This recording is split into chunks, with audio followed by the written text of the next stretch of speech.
Hey guys, welcome to The Great Everything, your guide to the ideas, stories, and culture that make humanity great.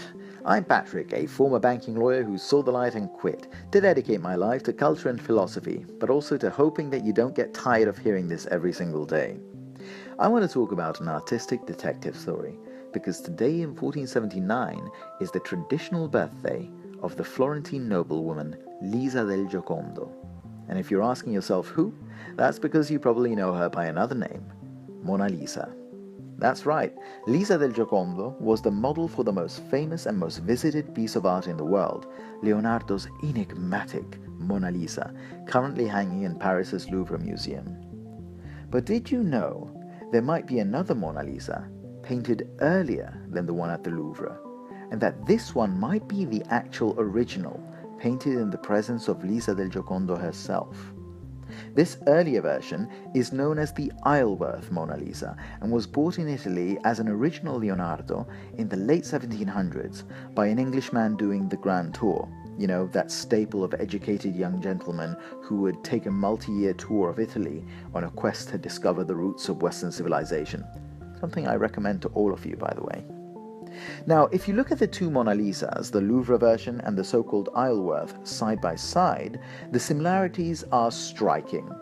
They got the same elegant pose, with her right hand folded over the left, the same face, and that same smile that other artists have never really been able to replicate. But there are some interesting differences.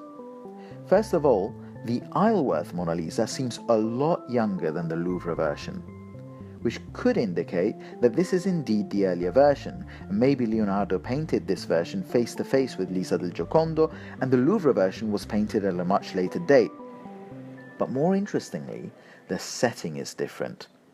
You still see the Tuscan countryside in the distance, just like in the Louvre version, but the Isleworth Mona Lisa is framed by two columns. Now remember that. What does that show? Well, here's the thing. We know that the Mona Lisa was commissioned by Lisa del Giocondo's husband in 1503.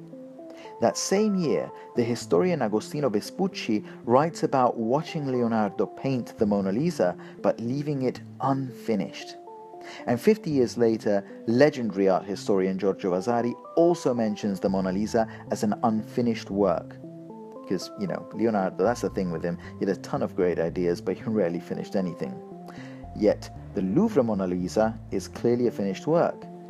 So that doesn't sound like what those historians were describing. But here's where it gets more interesting. Remember the two columns in the Isleworth version? Well, in 1504, Raffaello, yes, the Raphael, visits Leonardo while he's working on the Mona Lisa commission. And after his visit, Raffaello draws a sketch of the painting from memory. He would do this because not only he was amazed by the brilliance of the Mona Lisa, but also because he wanted to copy the pose for his own portraits, which he did. This sketch is pretty famous, so you can just Google it by typing in Raffaello Mona Lisa sketch. And what will you see? Well, you'll see a drawing of the Mona Lisa between two columns, just like in the Isleworth version. Again, the full columns aren't there in the Louvre Mona Lisa. So what's the idea? Well, I guess it's controversial, but there's an argument that the Isleworth version, with the columns and the much younger model, is the original Mona Lisa, and that the version in the Louvre is a much later copy, that Leonardo based off the Isleworth original.